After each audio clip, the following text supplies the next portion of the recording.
अस्सलाम वालेकुम रहमतुल्लाहि व बरकातुहू। जमात चाहरुम माहौल का मुतालिया 2 सबक नंबर 6 स्वराज कायम करने का अहद। इस सबक की मालूमात हम अहम सुर्खियों की मदद से हासिल करेंगे। गौर से सुनिए और देखिए, सुर्खियों पर तवज्जो दीजिए। रायरेश्वर का मंदिर। रायरेश्वर का ये मंदिर पूना के करीब वाक़ है। सन 1645 में यहाँ एक वाक़या पेश आया जिसमें शिवाजी महाराज और उनके साथी मौले जो थे वो यहाँ जमा होकर इस घने जंगलों में झाड़ियों से घिरे हुए इस सुनसान मंदिर में मशवरे करने लगे। वो शिवाजी महाराज के साथ क्या मशवरे कर रहे थे, कौन सी मुरादें वहाँ पे मांग रहे थे उस मंदिर में, ये हम इस सबक में इस मालूमात को हासिल करेंगे। नौजवान शिवबा की जोशीली बातें। शिवाजी महाराज उम्र में छोटे ज़रूर थे, लेकिन इनके इरादे मजबूत और पक्के थे। उन्होंने एक बड़े काम का बीड़ा उठाया। उन्होंने मंदिर में जमा होने वाले अपने साथियों से कहा कि साथियों, मैं आज तुम्हें अपने दिल की बात बताता हूँ। मेरे वालिद शाहजी राजे बीजापुर के सरदार हैं। उन्होंने ही मुझे यहाँ की जागीर का हक दिया है। सब कुछ बेहतर तौर पर हो रहा है, लेकिन मुझे इससे ज़रा भर भी खुशी महसूस नहीं हो रही है। क्या हम सुल्तान की दी हुई वतनदारी से मुतमईन हैं? क्या हम दूसरों के रहम करम पर जीते रहेंगे? हमारे अतराफ़ गैरों की हुकूमतें हैं, इनमें आए दिन लड़ाइयाँ होती हैं। इन लड़ाइयों से लोग मारे जाते हैं, लोग परेशान होते हैं, घर के घर उजड़ जाते हैं, मुल्क हमारा बर्बाद होते रहता है। इतना सब कुछ बर्दाश्त करने के बावजूद भी हमें कुछ गुलामी के सिवा कुछ नहीं मिलता। तो ये सब कब तक हम बर्दाश्त करेंगे?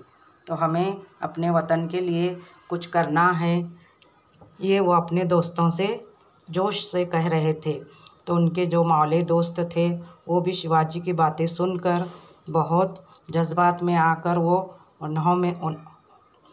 उन मौलों में से एक ने कहा उठकर कि हम आपका साथ देंगे, जो तुम कहना चाहते हो कहो, हम हर वक्त आपका साथ देंगे और तुम्हारे लिए जान भी देंगे। ये कहकर उन्होंने शिवाजी महाराज की हिम्मत बढ़ाई। स्वराज के क़याम के लिए हल्फ। मौलों की इन बातों से शिवाजी महाराज की हिम्मत बंधी और मौलों की जानिब से देखते हुए शिवाजी महाराज ने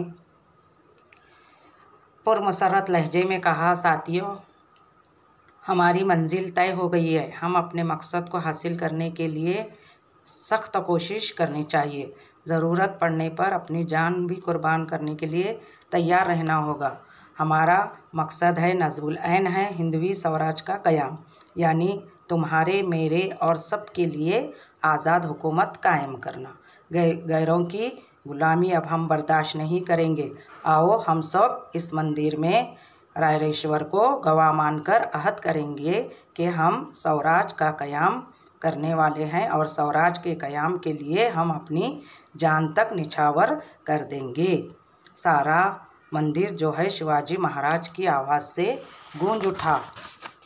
इस तरह से वहाँ पर तमाम मौली मिलकर क्या किए, कसम उठाई। देखो यहाँ पर शिवाजी महाराज है और उनके साथ तमाम मौले जो है इस मंदिर में स्वराज कायम करने का उन्होंने कसम खाई, हल्फ उठाया। तो इस तरह हिंदवी स्वराज को कायम करने का उनके अंदर जज्बा पैदा हो गया। सारे मौले जो है स्वराज के क़याम की कसम खाकर मंदिर से बाहर निकले। शिवाजी फ़ख्र से अपना सर ऊंचा करके अपने साथियों से उन्होंने इस कसम को पूरा करने का वादा लिया और फ़ौरन वो लाल महल में आकर जीजा माता को अपनी सारी बातें कह सुनाई। जीजा माता, उनकी जो वालिदा थी, वो बहुत खुश हुई और उन्हें यकीन हो गया कि उनका जो बेटा है वो क्या करेगा, उनकी दिल की तमन्ना पूरी करेगा, यानी वो स्वराज कायम ज़रूर करेगा। अब आगे की सुर्खी देखो। मावल की वादियों में जमा होना। शिवाजी महाराज अपने मकसद को पूरा करने के लिए वो अपने साथियों को लेकर यहाँ वादियों में जमा होने लगे और यहाँ अपने दोस्तों को वो घुड़सवारी, तलवारबाजी पहाड़ों के जो रास्ते थे, घाटियों के जो खुफिया रास्ते, ये सारी चीज़ें वो तलाश करने लगे। शिवाजी महाराज ने मौलव का दिल जीत लिया था। उन्होंने मौलव के दिल में स्वराज कायम करने का जज्बा पैदा किया था और मौलवी उनका भरपूर साथ दे रहे थे। इस तरह शिवाजी जो है वो पूरे मावल में जो है वो मकबूल हो गए, मशहूर हो गए।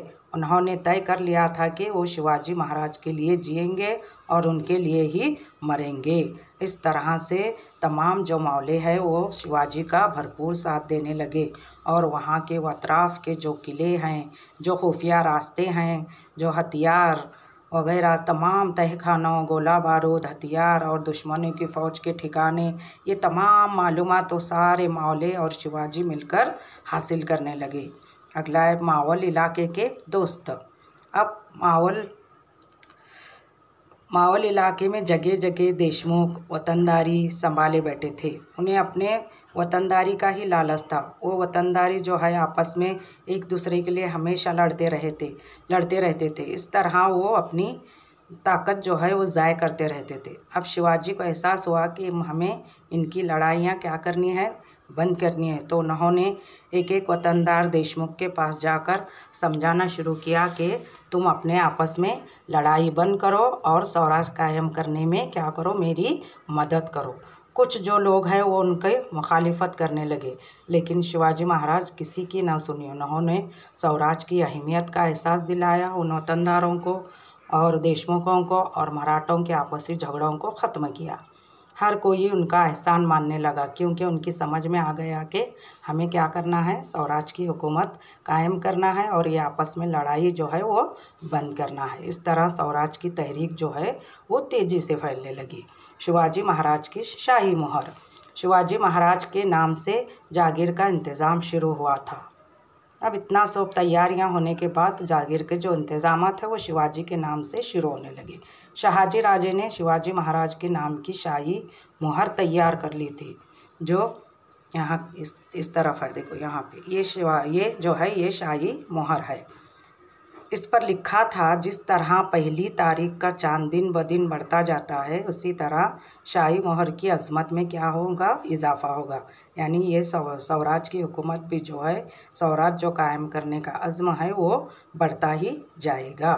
शहाजी के बेटे शिवाजी महाराज की शिवाजी महाराज की ये मोहर लोगों के भलाई के लिए है और स्वराज के क़याम का इशारा भी ये मोहर देती है।